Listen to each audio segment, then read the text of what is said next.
कृष्णा। आप सभी भक्तजनों पर श्री हरि विष्णु और माता लक्ष्मी की कृपा सदा बनी रहे। इसी मंगल कामना के साथ आज की कथा का आरंभ करते हैं। एक बार एक पथिक मार्ग में चलते हुए एक प्रेत से मिला। पथिक ने उससे पूछा कि हे प्रेत, तुमने उस सारस के वचन कैसे सुने और उसने क्या कहा था?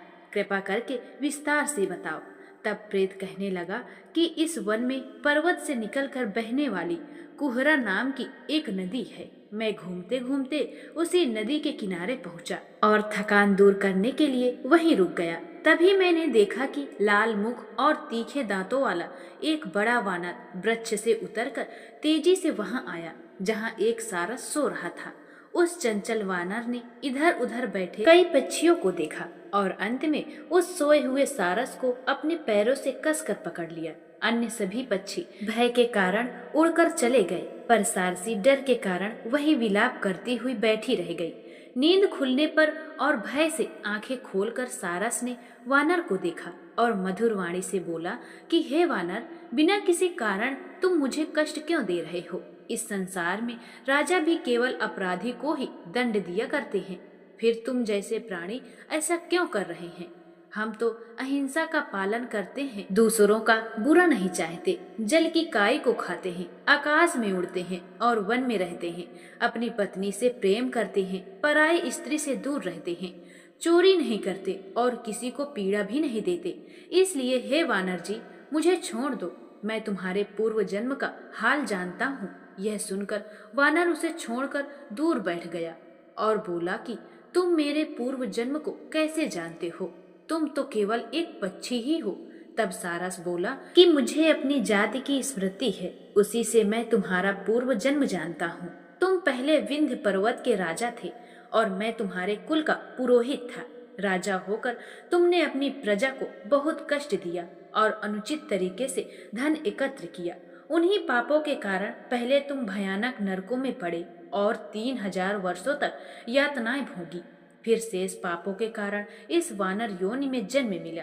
पूर्व जन्म में तुमने ब्राह्मणों के बाग से बलपूर्वक फल भी चुराए थे, उसी का यह फल है। प्राणी अपने कर्मों का फल अवश्य भोगता है, उसे देवता भी नहीं टाल सकते। इसलिए मैं सारस योनि में आकर भी सत्य से विमुख नहीं हुआ।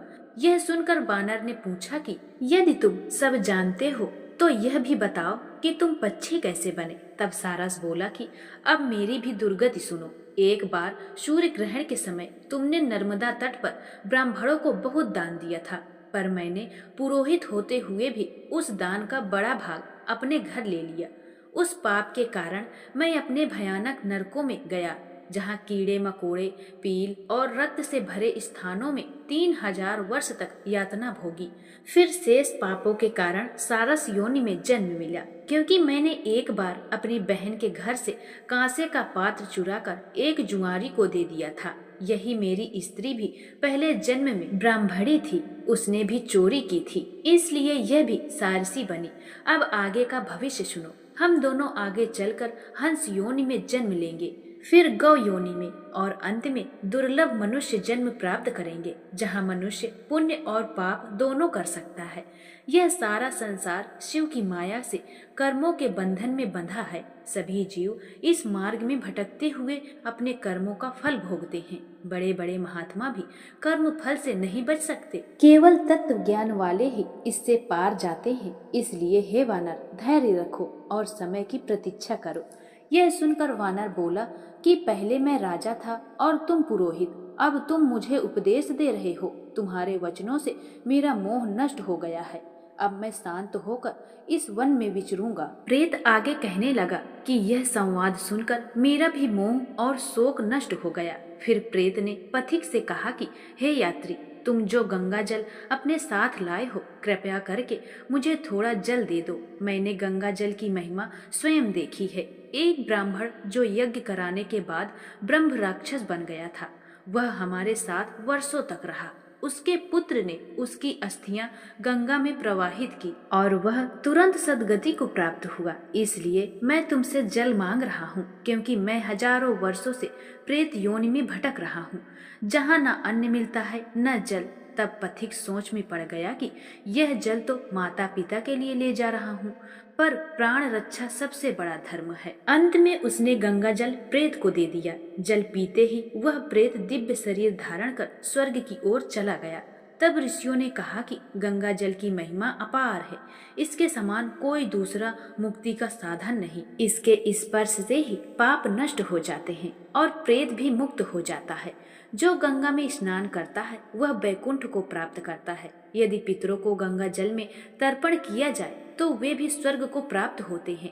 फिर माघ मास आने पर सभी ने प्रयागराज के संगम में स्नान किया और श्राप से मुक्त हो गए। वहाँ अक्षयवट, भागीरथी गंगा, यमुना संगम और देवताओं का निवास बताया गया है। कहा गया है कि यहाँ स्नान करने से जन्म मरण का बंधन कट जाता है। भगवान विष्णु ने भी यहाँ स्नान कर लक्ष्मी जी को प्राप्त किया था। शिव जी ने त्रिपुर दैत्य का वध किया था। अनेक ऋषियों ने यहाँ तप कर सिद्धियां प्राप्त की थी। इसलिए सभी ने श्रद्धा से संगम स्नान किया और सबको सदगति प्राप्त हुई। ऋषि लोमस के उपदेश से सभी का कल्याण हुआ। विवाह और गृहस्थ धर्म का पालन हुआ और जो इस कथा का पाठ करता है उसके घर में नारायण का वास होता है। पुष्कर, प्रयाग, गंगा सागर, कुरुक्षेत्र और विशेष रूप से माघ मास में इसका पाठ करने से दुगुना फल मिलता है और अंत में बैकुंठ की प्राप्ति होती है। हरे कृष्णा। आज की कथा यही समाप्त होती है। आगे का वृतांत अगली कथा में सुनेंगे। जय श्री राधे, जय श्री कृष्णा। यदि आज की कथा आपको अच्छी लगी हो तो कृपया वीडियो को लाइक करें, शेयर करें और कमेंट में राधे राधे अवश्य लिखें। जो भक्त पहली बार आए हैं वे चैनल को सब्सक्राइब कर बेल आइकन दबा लें ताकि सभी नई कथाओं का लाभ समय पर मिल सके। मिलते हैं अगली कथा में, तब तक के लिए जय श्री कृष्णा।